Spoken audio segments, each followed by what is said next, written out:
New York City is, the heroin in New York City is predominantly heroin that originates in Colombia.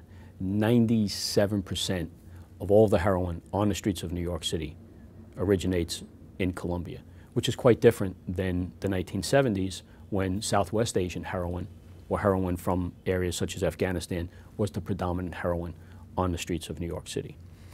Unfortunately, the drug traffickers from Colombia back in the 1990s were able to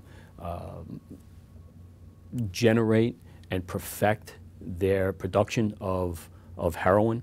They already had the established transportation routes to get their cocaine to the streets of New York City.